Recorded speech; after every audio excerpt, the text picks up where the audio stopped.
Hey, YouTube, this is KingCobraJFS with another video. Thought I'd stop by and update you on the beach cruiser. Got the back sprocket detached from the messed up rim so we can reuse it for the new rim. We also got all the wiring done and the spark plug hooked up. So now all that's left of my beach cruiser is back tire assembly to gas it up and start pedaling, and hopefully it all goes according to plan and does what it's supposed to. I might add more insulation tape to the wires too, just to be safe, because you never have enough of that shit laying around, especially when you're fighting the elements and you don't want your wires to get ruined. So, not exactly the world's easiest project if you don't know what the fuck you're doing with these things. But if you decide to get a kit motor and you know what you're doing, or if you know what you're doing, take it to someone who might know, get together with some friends and make it happen, Again, if, let's say, now here's the thing. I got a lot of shit on YouTube in the comments about waving a gas can around with a cigarette in my mouth. First of all, fuckheads, it wasn't even filled then, and it isn't filled now, because if it was, I wouldn't be doing this right now. It wouldn't be near my cigarette, me. It'd be near the beach cruiser, away from the cigarette. So fuck you and chill the fuck out.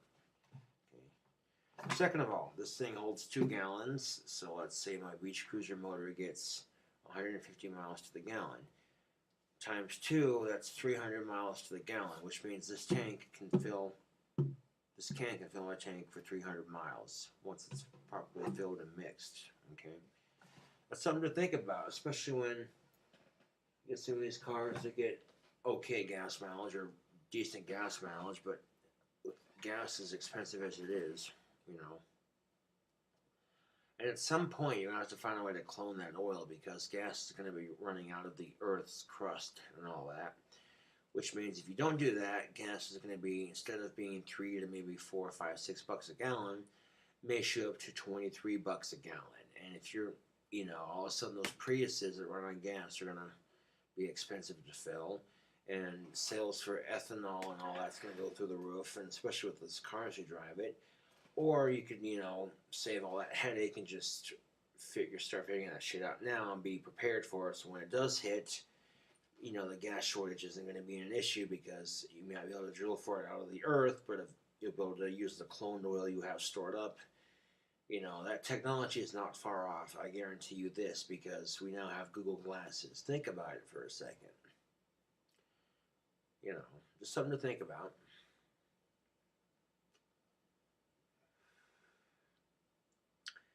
But yeah, I got the spark plug attached. I got the wiring done. And, it's just step by step, really. You could probably, if you had nothing else to do all fucking day and you had the tools to do it, you could probably put a kit motor on your bike, you have the right bike for it, within one day easily, But, yeah, And trying to ride it home the other night, and like I said, the back rim decided to go. I get on some sand and I skid and slide like that. And as a result, the back rim gets all wavy and bent out of shape, so I have to buy a new rim to replace it. So they did kind of slow the process down of completing the beach cruiser, but that's quite alright as long as it gets done, And it's a process along the way, but I think it's a process that's worth it, especially if it's getting 150 miles to the gallon. That's if. It's an 8066 cc motor. It's got a speed carburetor on it, so yeah. And again, it's a more efficient way of getting to work, especially if I don't always have the other options that I use,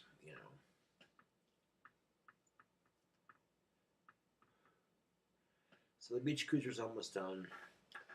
Again, if it helps with the work situation, then yeah. Makes you wonder how they do it on an American shopper, especially with all the deadlines and considering that an actual motorcycle has more parts to it. But, yeah. I've ridden these things before. They're actually quite fun to ride. But, I got the kit. I figured I'd just be able to throw it on there in one day and be done with it. But then, Come to find out, I don't have the tools for it, so I go to friends who have the tools for it, and it's like, okay, you don't mind? Yeah, sure, you know. But other than that, you know, at least it's getting done. So.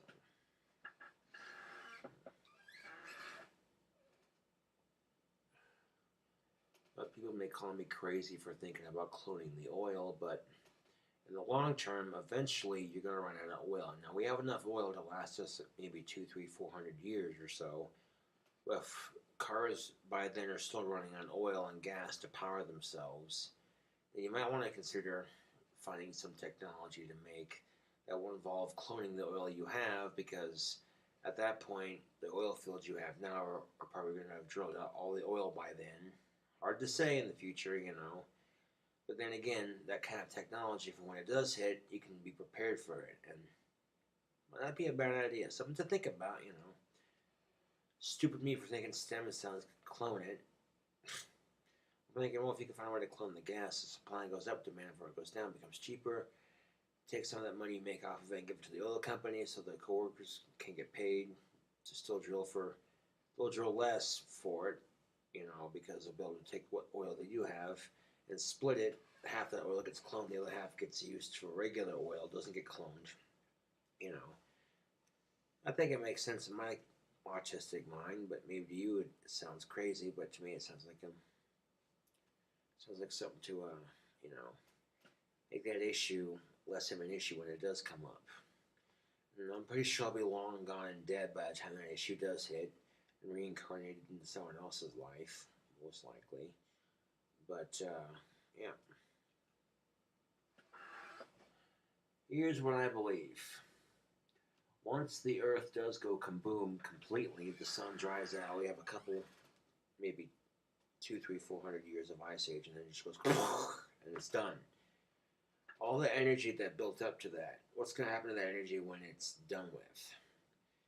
My belief is that the energy will come back full circle and all this will happen again. That's awfully deep thinking for 2 or 2 in the morning, but yeah, there you go. Something to think about, right? Food for thought. But yeah, Beach Cruiser is looking pretty cool right now. Now I got the wiring and the spark plug hooked up. Just a matter of getting the back tire and the gas in it and tightening up the clutch, and should be good to go. You know, and here's hoping that it works when it's all said and done. Because if not, it's going to be like, okay, where the fuck are we wrong at here? So again, it helps to know. Oh shit, excuse me. It helps to know your game plan before building these kind of things, for sure. It also helps to have a full set of tools. But, yeah.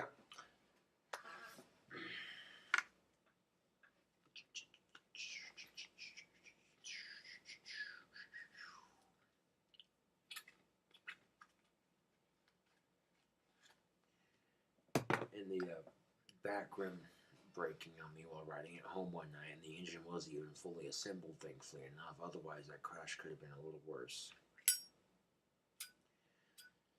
Did slow down the process of making it, but nonetheless, it is getting done. So.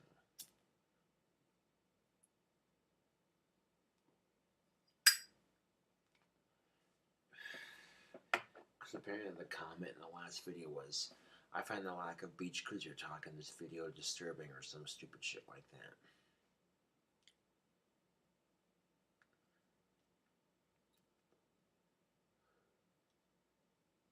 Ooh, excuse me. Well, anyway, KingCobraJFS with another video. Just thought I'd update y'all on the progress of the bike, and thanks for watching, and see y'all later.